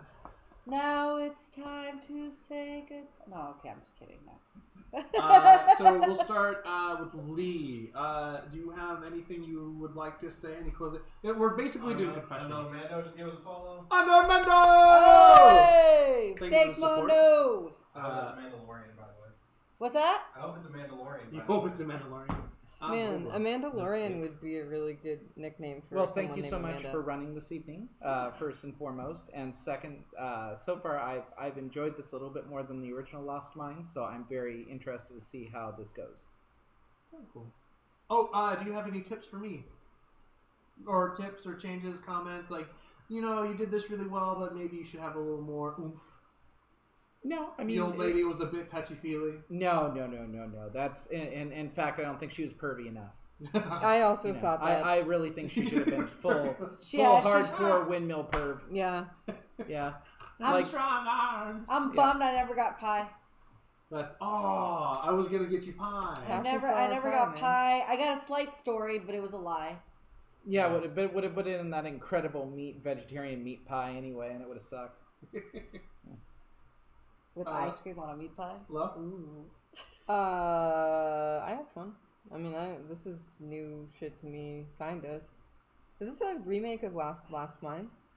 Not specifically. Okay, because it's not the same. There's no red brands, right? Like nothing. No. Okay. Well, yeah, I had a good time. You know. Hold up the book again, the front of it. It's almost like they. Oh, never mind. Ben's got it up on the screen. Oh, cool. It's literally almost like they destroyed Phandalin, and then because the city or the little cluster you're seeing has only been around for about 3 or 4 years. That makes sense. Most players would burn it down. So. Well, I'm down to explore, my character and Cindy's character and Lee's character's continued adventures. We can kick some ass. I think we have a good party balance. Could probably use some kind of arcane caster, but I'm not sure if you're gonna go arcane. I'm gonna go trickster. Okay. Yeah. Don't forget about Bree. Bree's here for the adventure too. Bree. You know, she's always a help. Bree, Canterbury. Cool. Thank you, My guys. imaginary friend. Any tips for me? Any tips for you? Yeah, anything. Condition your hair more. It's really frizzy. I should do. Oh no. Yeah. It is a little frizzy today.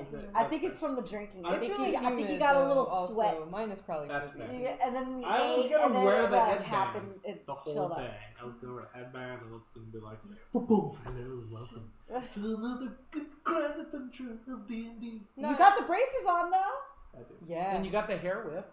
I do. Oh yeah, the hairstyle is Because great. I whip it back and forth, y'all. Whip it good. Me too. Cindy. Right? Yeah, I had a great time. Good. I enjoyed playing this crazy tiefling that we made up on Tuesday out of nowhere and brought her to life today. I thought it was kind of fun. You had a lot What? You had a lot of solid little kid moments. Yeah, I didn't know how I was going to do playing as a little kid. I mean, I'm sure the spinner comment. That was the joke of the day. That was amazing, dude. But I think Sylvie's precious. I think she's definitely coming into herself already in this little storyline, and it's kind of helped build her confidence. I like it. Cool. I mean, she's already pretty confident. She's got a pretty bitch of support. Oh no, I like the party composition is fun. I like the teacher, butler, protector, the bodyguard who has a thing about politeness. And it's like an aunt through marriage too. Yeah. And I like the whole almost family unity. And you know what it is I think it's more of Sylvie's dreams coming true of everything she wanted to be from all the books that she's read and all the stories that she heard from her aunt. She's becoming what she wanted to be. Is the family rich? Yes, that's what we were trying to say. Is that her mom and dad are very rich, and they leave me in their care while they travel. I either have work. the noble or courtier background, but I'm assuming that I don't know. I kind of have this feeling that we're like the weirdo black chiefs, or the whole family's fucking weird, and I'm not sure which. Once we introduce Uncle Fester, then we'll know. Unknown Mondo will definitely check it out on Wednesday. They have a D&D game too that they stream on Wednesday. We'll have to check it out. Yeah. We do definitely. D&D streamers have to stick together. Fuck yeah. We need to get them collabs out. Collabs. Oh, any tips for me? Something I could work on? Mikey, you DM for me so much. I don't know how to get. I mean. You're right. We need a projector on the ceiling to go from here, and then I can do digital maps over here. No, you hollow out the table, and then you get a couple screens underneath, and then you go through the table. That's true. Okay. You were just talking about that. Have you guys seen the little holographic things where it's the little blah blah blah, and you can put on your phone, and it's like a butterfly? No fucking idea what you're talking about. But I do know. I was gonna say we need an avatar table, when they're looking at the mother tree and then move it's up. made out of protein. You don't have to bring your ukulele. Bring my ook. Guys, Ooh. I learned 4 chords and I can play 1 song. What song would that be, Mikey? You know what? I had made it up. Oh my God. Oh, you made it up. You Copyright Mikey. That's fair use for us. I learned 4 what are chord my song chords? you made up. I learned how to do a C sharp. You gonna give away your secrets right now? If they're the first 4 chords you're supposed to learn on the ukulele. Your kitten is being so cute right now. I know, she's fucking precious, man. Audience can't tell, but I promise this kitten is cute as hell. Well, I had a good time. It hurts. Thank you guys for challenging me. The doors was the last thing I was expecting. I'm glad that I at least got to slide a couple of coins through the other side of the door. Well, of course Blueberry's going to break on through to the other side. Yeah, now we She can said- slide them through the empty handle hole. She said, one damn coin at a time. Yeah, no, that was fun. I want to thank you guys for coming in to play at the last minute. We really appreciate that. Thank Lee, because I would not be here if you didn't give me a ride. Well, Lee, Lee, you know, 100%. thank you. You're welcome. I want to thank Ben for making it in today. Thank you, Ben. I want to thank Mikey for DMing. Thank you. I don't want to thank. What's that? Thanks, Game Shelf, because I had to cancel on them. Oh, thank yeah. Game Shelf for letting us have our Ben. Ben And I want to thank you guys for supporting us for the last, God, how many hours? 4 hours that we've been playing. And you guys that have been sticking around, especially through the reset. I really appreciate it. We're trying to iron out all these problems and grow from all this. This is our first, I think, this is our first game stream, besides like Collateral Damage, but our first D&D live stream. Holy shit. And it was like just a little test run, you know what I mean, with this new little Icefire Peak. So I really appreciate it. Thank you so much, guys, for joining us. Thank you again for joining us and having some drinks with us. And Oh, yeah. and you know what? Thanks for joining are you ready, Mikey? Hashtag Summer of RPG 2019. You didn't drink that much. Come on, man. I know. That's what I was saying. I was like, I got half a bottle of champagne. Ah, there is a disconnect right Champagne. now. Champagne. Maybe you gotta smoke a little bit to get on my level. No, dog. Ben, you better cut the stream off before we start violating Twitch. Well, it's, They like your game Kill guys us, first. kill us! No, I'm just kidding. It's not. We're in Washington. Fuck it then. Do we want to leave it open for like just 5 more minutes? If there's anything you guys that are watching at home want to say anything in chat, if you want to be supportive or negative or now's the time for you guys to kind of say stuff. The raid has been canceled for now. Let's. I'd love to hear from you guys. We do try. This Gengar, yep. We do try to do things better every week. Today was our first Thursday shot. It was a little spontaneous.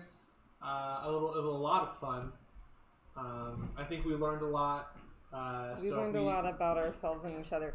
Mikey, if I sit at this table any longer, I'm gonna pee myself. I really have needed to get out of here. 10 minutes. So as our guests are going to do their thing again, we want to bid you farewell and have a good evening. Be safe if you're not at home, and if you are at home, may you be tucked in, snug as a bug. And think of sweet dreams of little tiefling Sylvie. And remember, practice your Inferno. Oh yeah. You heard Jasper. Practice, practice, practice. That's so funny. Good night, guys. Make sure you follow if you're not, and if you are, thank you. Is that it? Are we done?